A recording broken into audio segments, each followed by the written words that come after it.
कि आदमी के जीवन में उतार और चढ़ाव हमेशा आते रहते हैं। आदमी के जीवन में आशा भी होती है, निराशा भी होती है, क्योंकि जो भगवान का सिस्टम बना हुआ है ना, वो ऐसा ही बना हुआ है। अभी क्या चल रहा है? दक्षिणायन। अभी सूर्य कहाँ है? दक्षिणायन में है।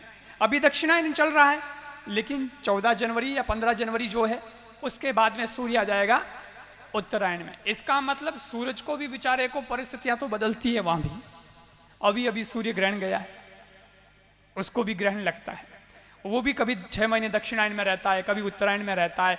ये जो साल आएगा ना, इसमें भी अभी तो सर्दी है, लेकिन फिर गर्मी आएगी, उसके बाद में फिर बारिश आएगी, फिर धीरे धीरे वापस सर्दी का मौसम आएगा। ये बदलता रहता है। कभी कभी ज़्यादा बारिश हो जाती है, कभी कभी होती ही नहीं है, कभी कभी बहुत गड़बड़ हो जाती है। अभी हम लोग राजस्थान में, तो राजस्थान में बहुत ठंड पड़ रही है, आपके यहाँ है तो बिल्कुल कोई ठंड पड़ने की ज़रूरत ही नहीं है।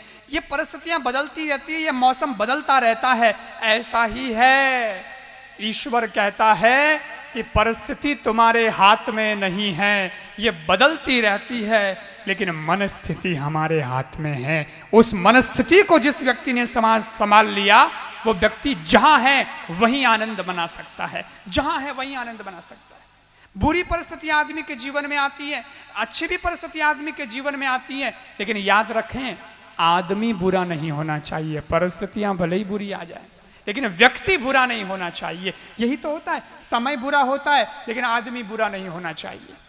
कुछ लोग बुरे हुए इस इतिहास में, तो उन लोगों का आज कोई स्मरण नहीं करता। आपको पता है, हमारे यहाँ इतिहास में पढ़ाया जाता है, चंगेज खां, नादिर शाह, तैमूर लंग, ऐसे ऐसे लोग हुए, इतने क्रूर लोग हुए, इतने क्रूर लोग हुए, हाथ के हाथ काट दिए, सर के सर काट दिए, पैर के पैर काट दिए।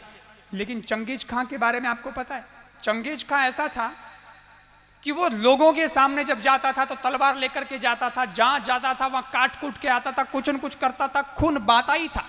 और लोग कहते थे कि ये तो बड़ा गजब का आदमी, ये तो बड़ा गजब का आदमी, ये डरता ही नहीं है।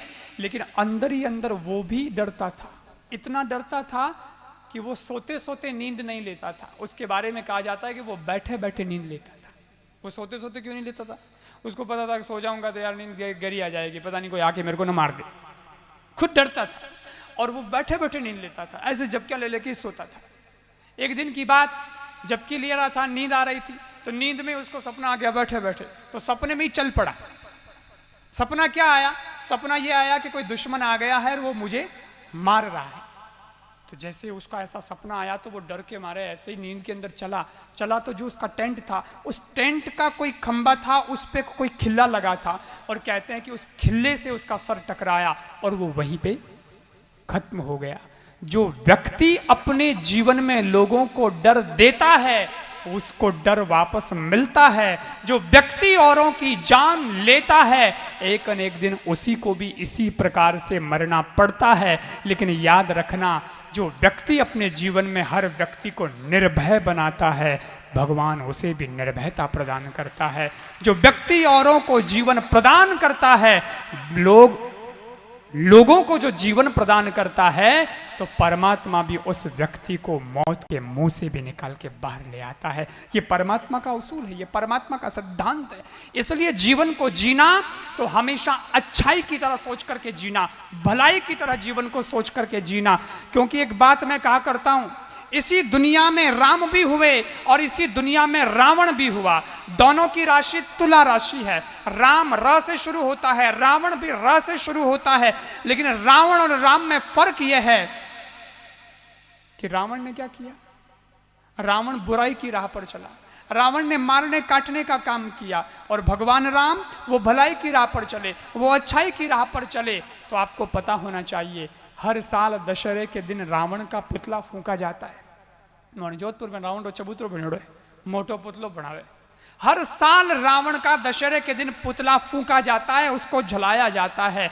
याद रखना, अगर रावण की तरह बुराई की राह पर चलोगे तो इस दुनिया में जलाए जाओगे, लेकिन इसी दुनिया में राम की तरह भलाई की राह पर चलोगे तो इसी दुनिया में पूजे जाओगे, पूजा शुरू हो जाएगी। अब निर्णय तो आपको करना है कि आपको क्या बनना है। इसी दुनिया में कंस भी हुआ, इसी दुनिया में कृष्ण भी हुआ, लेकिन सज्जनों, कंस इस दुनिया में हुआ तो वो बुराई का प्रतीक माना गया, और कृष्ण इस दुनिया में हुए तो वे अच्छाई के प्रतीक माने गए। मैं याद करना चाहूँगा कि भगवान श्री कृष्ण ने भी सदा अपने जीवन में यही सिखाया कि प्यारे, परिस्थितियाँ कैसे भी बनती रहे लेकिन कभी भी टूटना मत, कभी भी हारना मत। भगवान श्री कृष्ण ने तो सदा कहा कि कर्मण्यवाधिकारस्ते मां फलेषु कदाचन, मां कर्म फल है तुर्भुर माते संगोस्त्व कर्मणि। अर्जुन जब निराश हो गया तो श्री कृष्ण भगवान ने तो कहा था, आओ हतो वा प्राप्स्यसि स्वर्गम जित्वा वा भोक्ष्यसे मयम तस्माद् उत्तिष्ठ कौन्तेय युद्धाय कृत निश्चय। ऐ अर्जुन, घबराना नहीं, अगर तू मर गया ऐसे ही युद्ध करता है और युद्ध करते करते अगर मरता है तब तो लोग कहेंगे कि वीर गति को प्राप्त हुआ है, बहुत बढ़िया रोल प्ले किया, और अगर जीत गया तो सारी धरती का मालिक तो होगा। लेकिन मैदान छोड़कर के अगर भाग जाएगा तो न तो वहाँ वाहवाही होगी न यहाँ वाहवाही होगी, उल्टी तेरी निंदा होगी, बुराई होगी। देख लेना अब तू, फौज के अंदर आज भी नियम है, युद्ध हो रहा हो और ऐसे में कोई बंदा डर जाए, थोड़ा सा दिल से कायर हो, डर जाए और वो भागने लगे तो भागते हुए कोई गोली मार दी जाती है, भागते हुए कोई गोली मार दी जाती है। क्यों? क्योंकि तू अगर भागेगा तो तने देगन तू जुड़े ना जाए, तो दूजा ने गड़बड़ करी, इसलिए उसको वहीं पे जिंदा ही नहीं रहेगा, उसको गोली मार दी जाती है।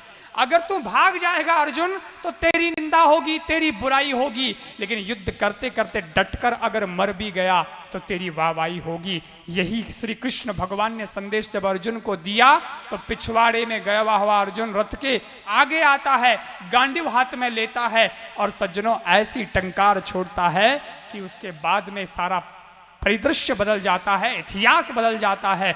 5 पांडव उधर, 100 कौरव, लेकिन कौरव हार जाते हैं, पांडव जीत जाते हैं।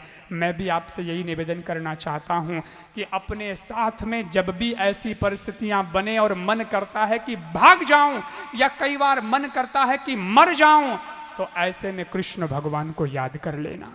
हम सब तो अर्जुन ही हैं। वैसे तो दुर्योधन भी था, लेकिन दुर्योधन का सलाहकार शकुनी था तो दुर्योधन हार गया, लेकिन अर्जुन का सलाहकार कृष्ण था तो अर्जुन जीत गया। वैसे अपने जीवन में भी सलाहकार बनने की जब बात आए, सलाहकार बनाने की जब बात आए तो कृष्ण को चुन लेना। इस दुनिया में महाभारत हमेशा होता है, तब तो वो कुरुक्षेत्र के अंदर हुआ था, लेकिन यहाँ अपने जीवन में हर रोज महाभारत होता है। उस महाभारत को जिताने में भी कृष्ण ही आगे आएंगे। और कृष्ण कभी ये नहीं कहते कि ले तू सो जा मैं लड़ लूंगा, क्योंकि भगवान तो सब कर सकता है तो लड़ भी सकता है। लेकिन कृष्ण ने ये नहीं कहा अर्जुन को कि तू सो जा। अर्जुन जब कहता है कि मैं नहीं लड़ूंगा तो भगवान तो ये भी कह सकते थे, जा बेटा रजे ओजन हुजा मैं लड़ लूं और सुदर्शन चक्र चलाऊं, अगला निवेड़ ना जाए। लेकिन नहीं, भगवान ने ये नहीं कहा। अर्जुन को कहा मैं तेरा मित्र हूं, मैं तेरा गुरु भी हूं, मैं तेरे साथ खड़ा भी रहूंगा, मैं तेरा रथ भी चलाऊंगा। पर अर्जुन, गांडीव धनुष से तीर तो तुझे ही छोड़ने पड़ेंगे, निशाना तो तुझे ही लगाना पड़ेगा। बस ऐसे ही भगवान कहता है कि मैं तेरे साथ खड़ा हूं, लेकिन कर्म मेहनत तो तुझे ही करनी पड़ेगी। और जो व्यक्ति ये मेहनत करेगा निश्चित रूप से ईश्वर की रहमत भी प्राप्त करेगा। मैं यही निवेदन करना चाहता हूं कि हम सब लोग अपने जीवन में इन सूत्रों को अपना लें और जीवन को आगे बढ़ाएं।